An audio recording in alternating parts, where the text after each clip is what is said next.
let's talk also about the fact there's something else that clouds the statistics, and that is something I heard in your interview with Professor Kloner, and that was the number of bodies that he thought were actually in this grave.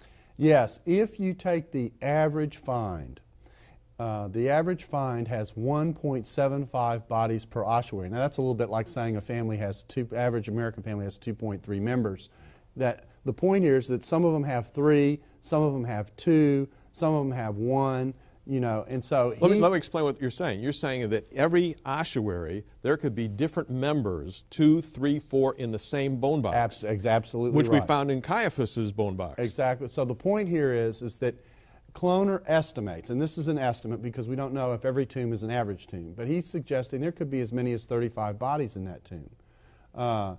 Which means the DNA tests that you do are problematic because you don't know whether you're testing the body that's named on the ossuary or you're testing an unnamed body that's in the ossuary. Yeah, Craig Evans at Acadia Divinity School said that there were 18 bodies found in the ossuaries and 17 on the shelves of the floor.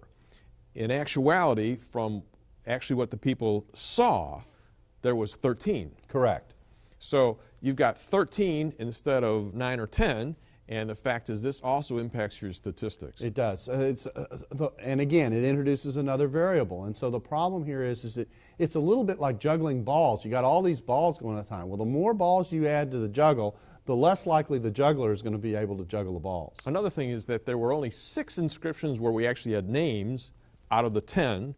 And if there were 13 bodies, that means we had 6 that we knew about, and we got 7 that you know nothing about. Exactly right. And so the possibility is, let's say Mariamne is in a biological match with 7 or 8 males in that tomb. Which one is she married to? And of course, we also have the problem of, think about this for a second. Mary Magdalene being married to Jesus and having a child. She's got to have that child by Jesus before he's crucified.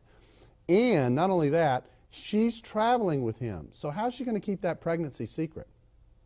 Yeah, I got another one for you, and that is the fact is that if Jesus spiritually rose from the dead, Simcha Jacobovici says that actually he was still God then. Okay, you don't have to sweat it. He had a spiritual resurrection instead of a physical resurrection.